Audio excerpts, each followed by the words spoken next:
হয়ে যাবে। এটা কয় নাম্বার গেল?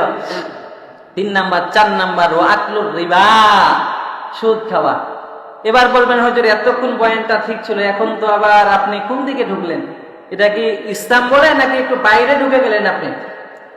এতক্ষণ তো আলোচনা অনেক সুন্দর লাগলো, এখন আপনি এই জায়গাটা একটু কি বলতেছেন, কি বুঝাইতে যাচ্ছেন? আচ্ছা বুঝাচ্ছি, ধরেন 4 নাম্বার হলো আকলুর রিবা, সুদ খাওয়া। সুদ যারা খাবে, সুদ যারা দিবে, উভয় অভিশাপ প্রাপ্ত। এরা কখনো জান্নাতে যেতে পারবে না।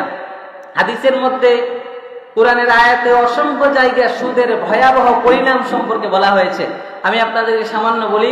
আল্লাহ তাআলা কোরআনুল কারীমে বলছেন, ওয়া আহাল্লাল্লাহুল বাইয়া ওয়া হাররামার রিবা। আল্লাহ তাআলা ব্যবসা হালাল করেছেন, সুদ খাওয়া হারাম করেছেন। ব্যবসা আল্লাহ তাআলা হালাল করেছেন, যেভাবে মনে চায় ব্যবসা করবা এই স্বাধীনতা দেয় নাই। ব্যবসা করো, কথা ঠিক, হালাল ভাবে করো। কিভাবে? হারাম ভাবে ব্যবসা করা যাবে না। গত শুক্রবারে মনে হয় বলেছিলাম যে এক দোকানে একটা জিনিস নাই, আপনি সেই জিনিসটা দ্বিগুণ দাম নিচ্ছেন, বলছিলাম না? তো এইভাবে ব্যবসা করলে এটা কি হবে না? হালাল হবে না, হারাম ঢুকে যাবে, সুদ ঢুকে যাবে। তারপরে মিথ্যা কথা বলে, মিথ্যা কসম করে পণ্য বিক্রি করা। আল্লাহর কসম, জিনিসটা 30 টাকা কিনছি, 40 টাকা দিলে না দিলে লাভই হবে না। আছে না নাই কিছু লোক কথায় কথায় কসম খায়, কসম মনে হয় কিনে রাখছে, কথায় কথায় কসম খাচ্ছে। আল্লাহর কসম, এই জিনিসটা এত টাকা কিনছি, এত টাকা না দিলে আমার লাভই হবে না। এরকম লোক আছে না নাই?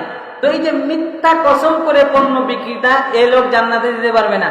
এই লোকের সাথে আল্লাহ কথাই বলবে না, তার দিকে তাকাবেনও না। সালাসাতুন লা ইয়ানজুরুল্লাহু ইলাইহিম ওয়া লা ইউযাক্কিহিম ওয়া লাহুম আযাবুন আলীম। এদেরকে কঠিন আযাব আল্লাহ পাক দিবেন।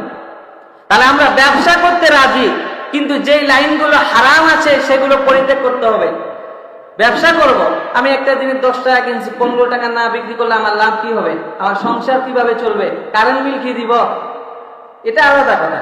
আপনি লাভ করতে পারেন, আপনি 10 টাকার জায়গায় 20 টাকা লাভ করেন, স্বাভাবিক, যেটা মানুষ করে সচরাচর। তাই বলে আপনি বললেন 10 টাকার কিনাটা কেন 15 টাকা কিনা বললেন, এটা মিথ্যা। আপনি 10 টাকা জিনিস 15 টাকা বিক্রি করতেই পারেন, কেন আপনার কিনা 10 টাকা, আপনি 15 টাকা বিক্রি করবেন না? তবে আপনি যদি বলেন আমি কিনছি 15, লাগবে 20, এই যে কিনছি 15, 10-এর জায়গায় মিথ্যা, এটা মিথ্যা হলো না? এই মিথ্যা কসম খাওয়া যাবে না। আমরা যারা দোকান করি, যারা ব্যবসা করি, ব্যবসার মধ্যে খুবই আমরা কিন্তু এগুলো ভেজাল জিনিস, এগুলো জিনিস খুব সতর্কতার সাথে ব্যবসা করতে হবে। তাহলে আল্লাহ বলছেন ওয়া আহাল্লাল্লাহুল বাইয়া ওয়া হাররামার রিবা, সুদ খাওয়া যাবে না। এবার আসেন, রাসূলুল্লাহ হাদিসের মধ্যে বলেন, ক্বালা রাসূলুল্লাহ সাল্লাল্লাহু আলাইহি ওয়াসাল্লাম, লানাল্লাহু আকিলার রিবা ওয়া মুকিলাহু ওয়া কাতিবাহু ওয়া শাহিদাহু ওয়া ক্বালাহুম সাওয়া। আল্লাহর নবী রাহমাতাল লিল আলামিন বলেন, আল্লাহ তাআলা অভিশাপ দিয়েছেন আকিলার রিবা, সুদদাতা, ওয়া মুকিলাহু, যারা সুদ খায়, ওয়া কাতিবাহু, যারা সুদের লেখক, ওয়া শাহিদাইহি, যারা সুদের সাক্ষীদাতা, ওয়া ক্বালাহুম সাওয়া, আর বলছেন সবার গুনাহ সমান। সুদের মধ্যে কয়েকটা ক্যাটাগরি আছে, আমি যদিও জানি না, কিন্তু হাদিস পড়ে জানতেছি আর কি।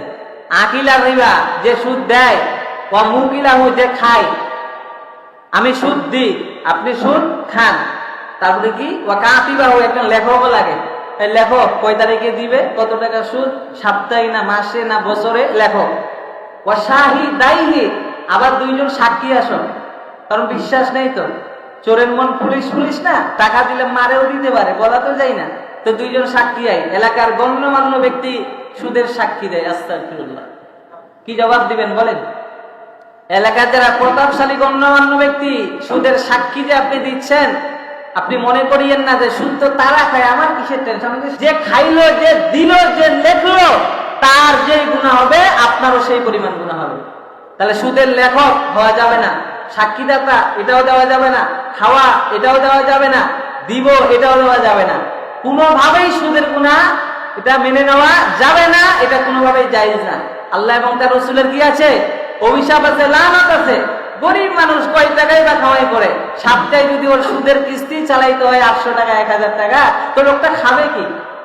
হ্যাঁ, বুঝতেছেন কিছু আমার কথা? এটা গেল। এবার আসেন, এই যে সুদের সর্বনিম্ন গুনাহ কি? সুদের তো গুনার অনেকগুলো স্তর আছে, হাদিসের মধ্যে আছে আর রিবা হুরবান, সুদের 70টা স্তর আছে। কয়টা? আরেক হাদিসে 73টা। কয়টা? 73টা। তার মধ্যে সর্বনিম্ন যে গুনাহটা আইয়ানকিহার রাজুলু উম্মাহু, নিজের মায়ের সাথে জেনা করার সমতুল্য। নাউজুবিল্লাহি মিন যালিক। সর্বনিম্ন গুনাহ কিন্তু এটা সর্ব হাই লেভেলের গুনাহ এমনটা কিন্তু না। সর্বনিম্ন গুনাহ হলো নিজের মায়ের সাথে জিনা করা। কেউ যেমন চায় না নিজের মায়ের সাথে জিনা করা, তাহলে তাকে সুদ ঘুষ এগুলো থেকে বেঁচে থাকতে হবে। কথা বুঝাইতে পারলাম? সর্বনিম্ন গুনাহ, চিন্তা করেন যে কত জঘন্যতম কাজ এটা। আর সুদের ভয়াবহ এবং শাস্তির কথা অনেক আছে হাদিস এবং কোরআনে। কয় নাম্বার গেল?